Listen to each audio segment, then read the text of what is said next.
This episode is sponsored by Shudder. When you run out of scary stories to listen to, or you're in the mood for something different, you can get non-stop horror films thanks to Shudder. Shudder is my favorite streaming service because it offers fans all the scary movies they could ask for of any variety. Thrillers, mysteries, creature features, ghosts, and more. With Shudder, you'll always have something to watch. It starts at just $4.99 a month, or $49.99 a year, and that includes your favorite horror classics and new original films and series. You get unlimited access to ad-free movies and shows on your favorite devices: iPad, iPhone, Xbox, Android, you name it. As for me, I personally love the fact that I can always find something that I've never seen before. There are a lot of cult classics and low-profile flicks that I'm surprised I missed, like the genius thriller Oldboy, with twists and turns that are guaranteed to shock you. So what are you waiting for? If you want 30 days of free scary movies and you want to support my show, go to shudder.com and use promo code DarknessPrevails. That's one word. Again, go to shudder.com and use the one-word promo code DarknessPrevails for 30 free days of Shudder. Thanks, Shudder. Ghosts, the unexplained, and events that defy all understanding fall into the category of the paranormal. Multitudes of people like you and me have witnessed things like this: apparitions, glitches, things that just don't make sense. The following are allegedly true scary stories about encounters with the paranormal. Are you ready to believe? Tell your paranormal experiences in the comments below. Or if you want your story to be possibly featured on this show, share it with us at darknessprevails.org. Let's begin. Uktena in the river. From Kaiba Girl 17. Location unknown. This story was told to me by my friend A. A and I are both Cherokee, with me being half on my father's side. The two of us met in freshman year, but we both grew up hearing legends of the Cherokee, from the Little People to Spearfinger. But one of the most infamous, and a favorite of mine, was always the Uktena, a giant serpent with horns and a beautiful crystal in the center of its forehead. Legend has it that though it was eventually destroyed by a hunter, it left hundreds of its offspring throughout the Cherokee lands, mostly in water, which is what people used to say caused the unpredictable currents that occasionally occur in the deeper parts of the rivers and streams here.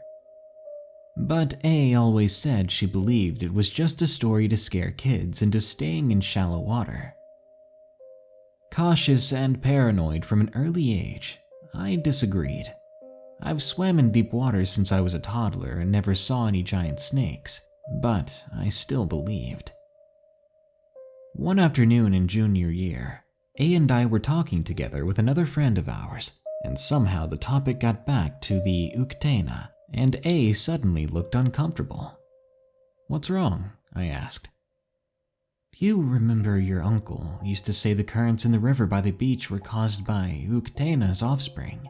She looked scared as she said it, so I knew she was serious. "What about it?" I asked her. And then I remembered her saying one of her grandfathers frequented that area. It's not really what you'd consider a beach. It's just a strip of land similar to one when it meets the river. But everyone here calls it a beach. She nodded. "Grandpa went there. Said he saw a snake about 7 feet long and as wide as a tree." A looked more afraid than I'd ever seen her. "It was lying on the beach and just sunning itself." "Did it attack him?" I asked. I felt a chill run down my spine. A shook her head. "No, I don't even think it saw him," she said. "The second he saw it, he ran for his life." "Smart guy," our friend said, laughing and shaking her head. "Natives seem to have the craziest stuff to deal with," she continued. A and I both agreed. We believed her grandfather, even if no one else did. After all, my father and uncle and other relatives have spoken of seeing snakes like this. Snakes up to 7 feet long, wider than trees, and some bigger than that.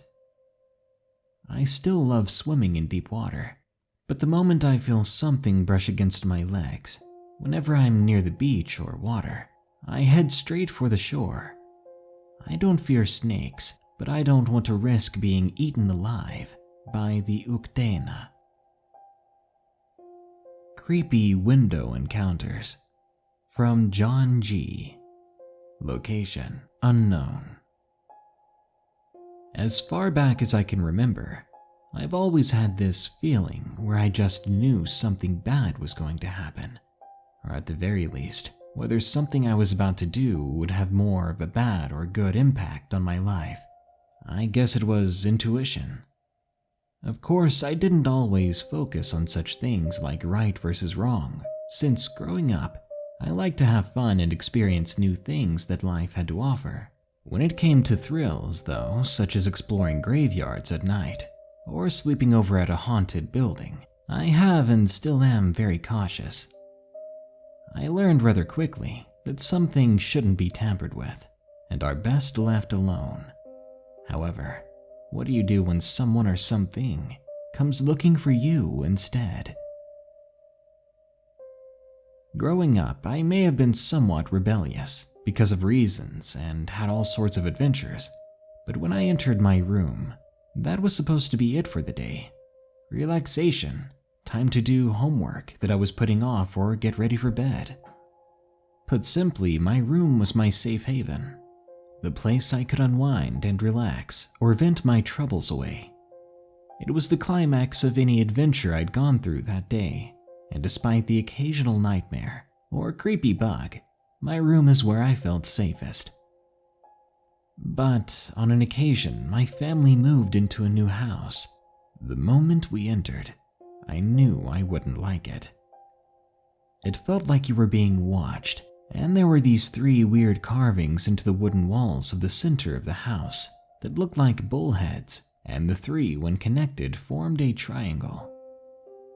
One time in the backyard, I felt drawn to a tree there, and in front of it was a tooth sticking out of the ground. It resembled a human molar, but it was much larger. I assumed it was some animal's tooth, and using sticks, I placed it in a bag to bury it elsewhere, while praying the animal would rest in peace. During the winter months, though, we got hit by a series of snowstorms, and after every snowstorm, what my dogs and I discovered were a single line of footprints in the shape of a V, leading directly to my bedroom window. They were lightly embedded into the snow, as a friend pointed out to me, meaning whatever made the tracks was quite light, but that didn't necessarily mean they were small. These tracks did not come in a pair of footprints, only in a curved line leading directly to my bedroom window, and they seemed to be originating from the location where I found the large tooth or tree behind it. They seemed to be appearing only after every snowstorm, and never any other time. I tried looking for every rational answer I could think of, but I couldn't come up with anything. Heck, I couldn't even identify the tracks. Something I couldn't identify was watching me directly through my window, and the thought that it came here more than once and never left tracks leading away freaked me out. This meant that my room, my safe haven, wasn't actually all that safe after all. It isn't like I felt all that scared from the tracks, but I definitely felt vulnerable for the first time. I mean, who knows what it did when it reached my window while I slept. We eventually moved out of that place after some creepy stalker issues came up, and fast forward 2 years later, an even stranger event took place. The new place I stay in is a 2-story house, and my room is in the very top corner. Overall, it's wonderful, but again, I've had strange occurrences. A little after we first moved in, it was after midnight, and I woke up to take my dog out one last time for the night. I exited the back porch and I let my dog do its business, but I felt immediately like I was being watched. I slowly turned around, and a ruler's length away from my face was the biggest deer I've ever seen. It was watching me. Easily 7 feet tall, and its galloping was a bit louder than a horse's. This new place is definitely close to the city, but since the backyard is connected to a forest area, I can understand a deer rarely coming over. Still though, I've never seen one that big, so this really jolted me out of my exhaustion. That following winter, I started to worry about this creepy yet fuzzy memory I have of my parents leaving my brother and I at some inn type of room when we were toddlers, which my brother supposedly remembered, but my parents did not. I still wonder if it really happened. It feels hazy to think about. Back to that winter. One night this memory kept bugging me, but I ignored it and went to bed. That night though, I had a dream that my brother and I were with my parents in a motel, watching fireworks, when the fireworks started to change into moving lights. The lights headed toward us, and as I ran, my body froze and fell to the ground. It was like sleep paralysis, but I could move a tiny bit more. Around me, everyone except my brother and I were knocked out, and a spotlight began to shine into our room over my brother, and with a weird swooping sound, it disappeared. After a few seconds, the light shone on me, and when I said, "Me too," everything went white, and I woke up. When I raised up in bed, I rubbed my eyes and immediately looked at the window. To my horror, a green light was shining through the window, and these numbers, yes, numbers, seemed to be flowing over the blinds. Even after rubbing my eyes again, they stayed there, which caused me to freak out a bit and stay awake for the rest of the night. Remember how I said it was winter? Well, that next morning, all the snow in the shape of a circle had been melted outside of my bedroom window, and my room is located on the second floor. My most recent encounter was with a strange orange orb I saw outside of my window. It seemed to vibrate in one position for a bit, before slowly moving up like a rocket, then jetted away in the opposite direction of some nearby planes. I've always considered myself a lucky person, but as of late, as I've continued to experience more situations following the 3 accounts mentioned, I don't know if I can consider myself lucky anymore.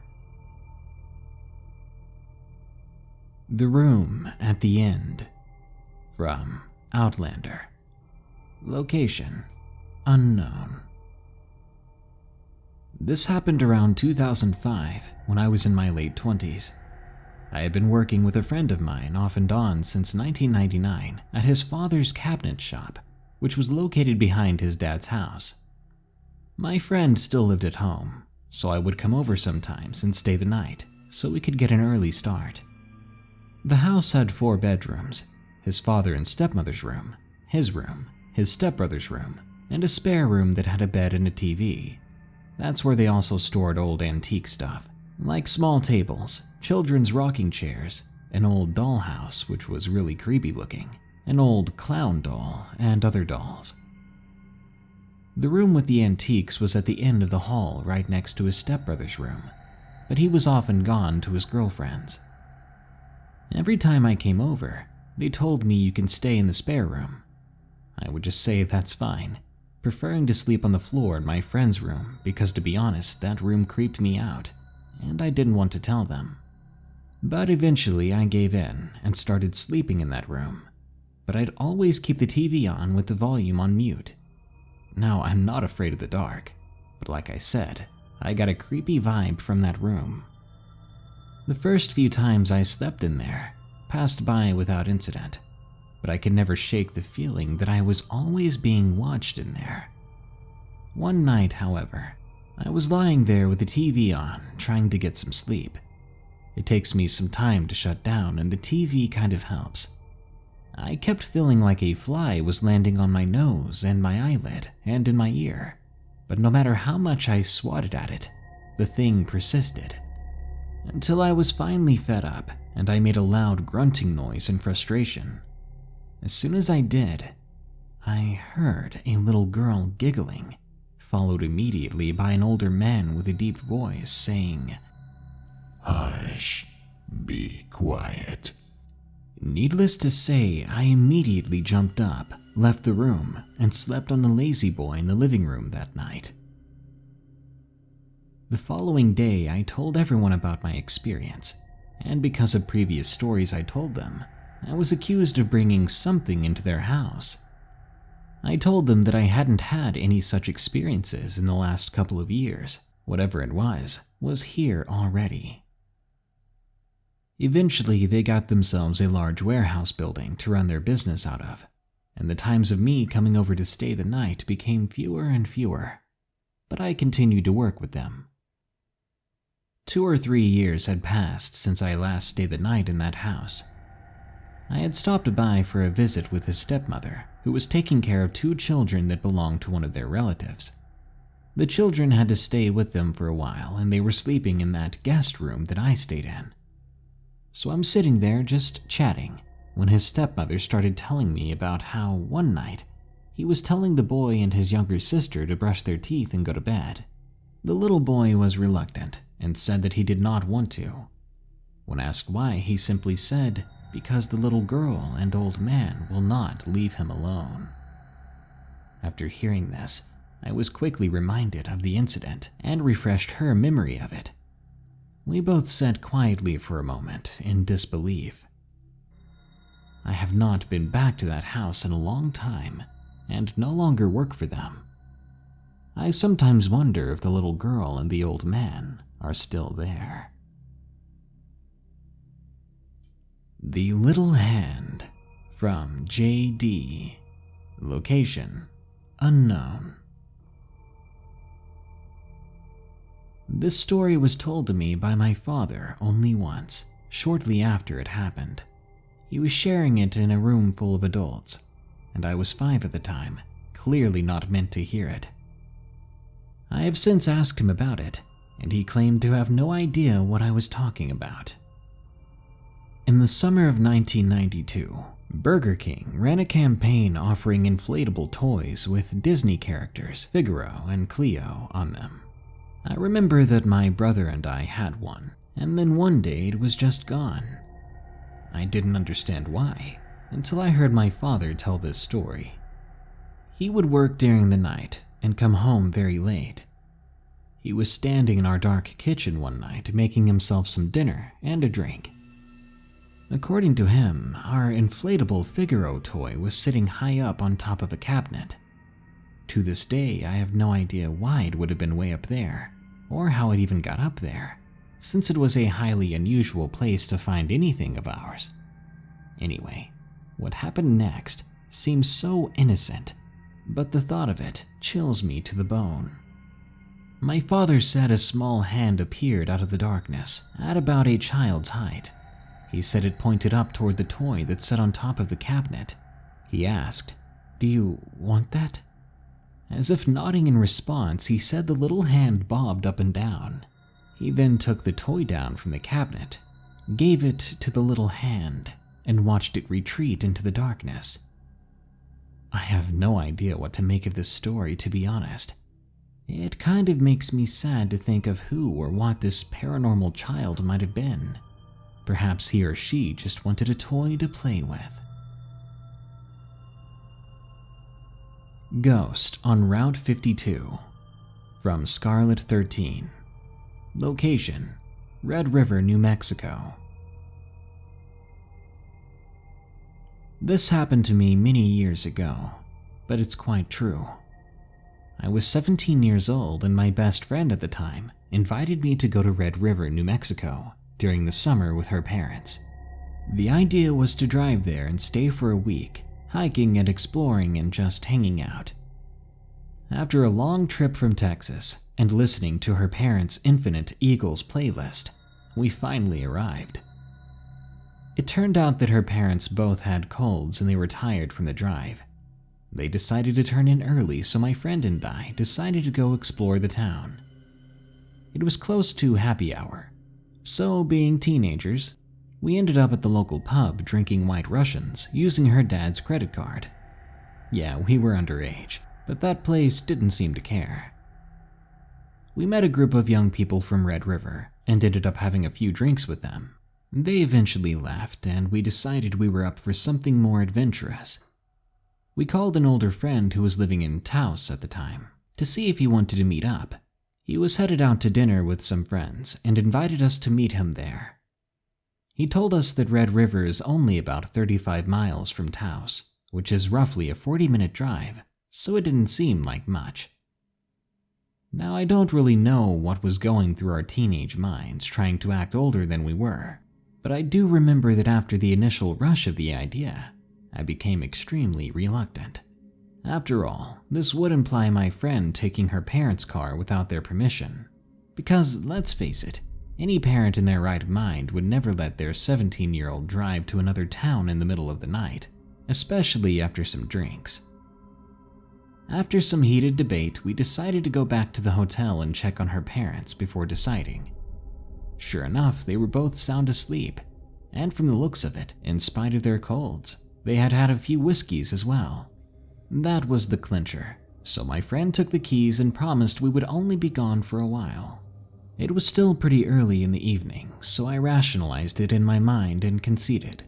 The next thing I knew, we were on the highway, music blaring, wind in our hair, and super excited.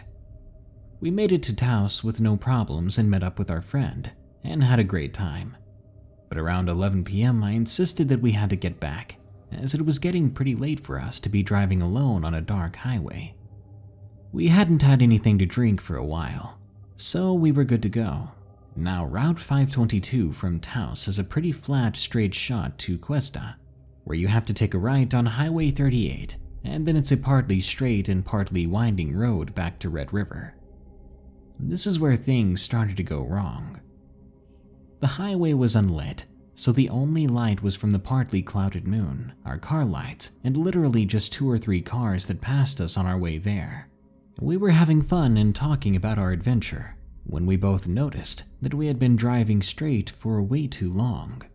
There were no immediate signs in sight, and my friend slowed down as the reality of doubt quickly doused our high. Then, to make matters worse, the low fuel alarm went off. I made her pull over so we could look at her parents' map and decide if we had passed the turnoff to Red River, or if maybe it might still be just a little further up. We were trying to calculate how long we had been driving and how much further we could get with the fuel left in the car. Either way, we both knew that we had really screwed up. Suddenly, we saw the lights from an oncoming car in the distance, and my friend started insisting that I get out of the car to stop the driver. I told her she was crazy. Either she could do it or we could both get out. Now, we had been friends since we were about 10 years old, so I knew her well. She was kind of the mischievous encouragement that I needed to do stupid stuff, like what we were doing that night. But she was always a scaredy cat when it came to doing anything like what she wanted me to do, if that makes sense. So I grabbed a screwdriver from the glove box, got out of the car, and stood in front of our car lights, starting to wave around like a mad person. As the car approached, I remember noticing that it was an older model sedan. My heart was racing with mixed feelings when it started to pull over. I began to clench the screwdriver deep in my coat pocket. But when I saw that the driver was just an elderly woman, I looked back at my friend, and she returned it with a reassuring go for it kind of smile. The woman stopped her vehicle, and I approached her window but kept a very safe distance. I told her that we were on our way to Red River and weren't sure if we had missed our turn or if it was still ahead, and that we were almost out of gas.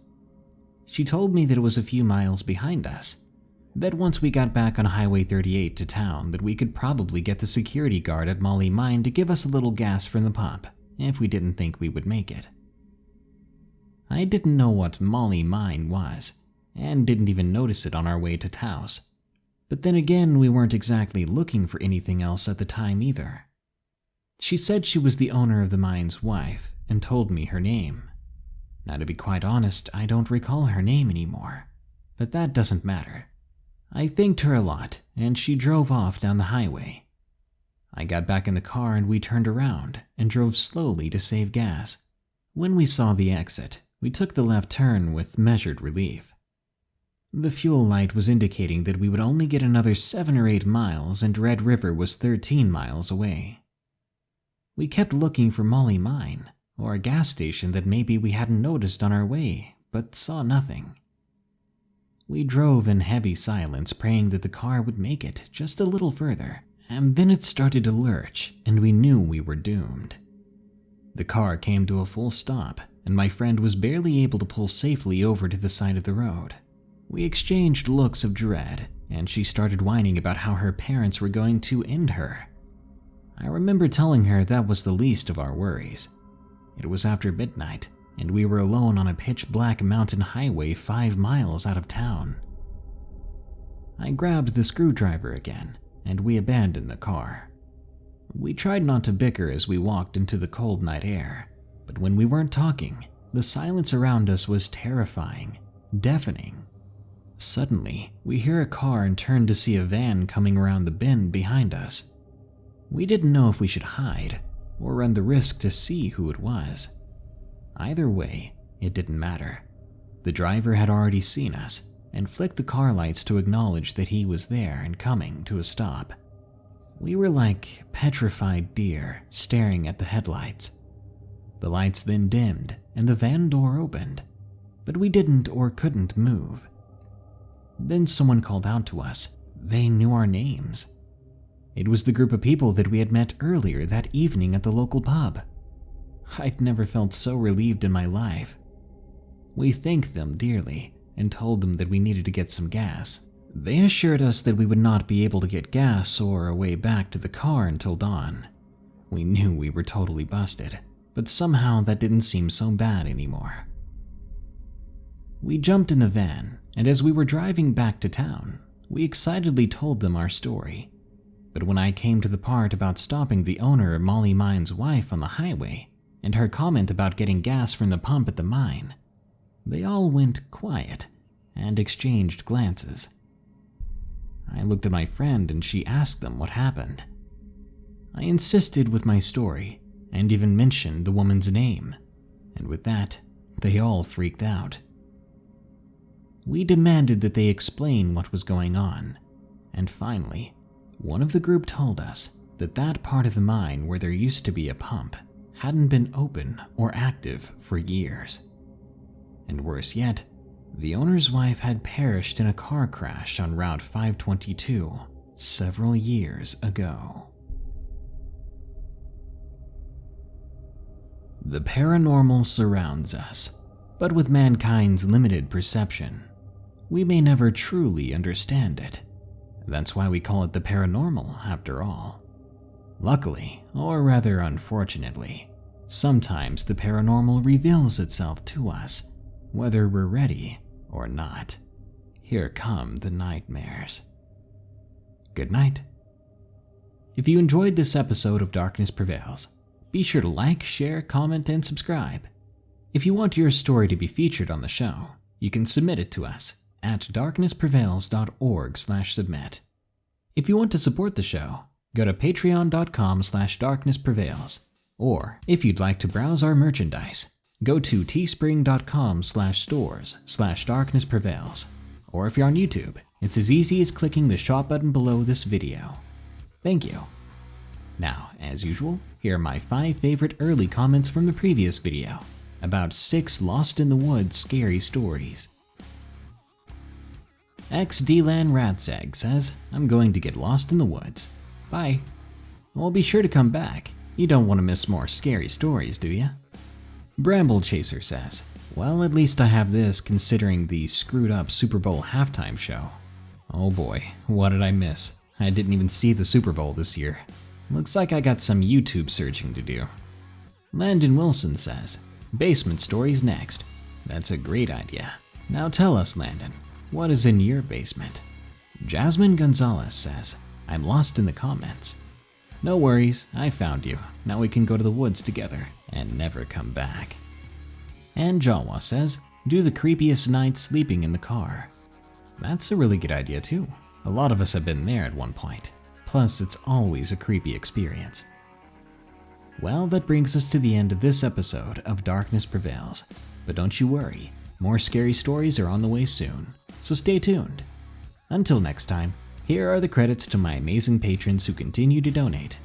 Remember, stay safe out there and stay creepy, because this world is a strange one.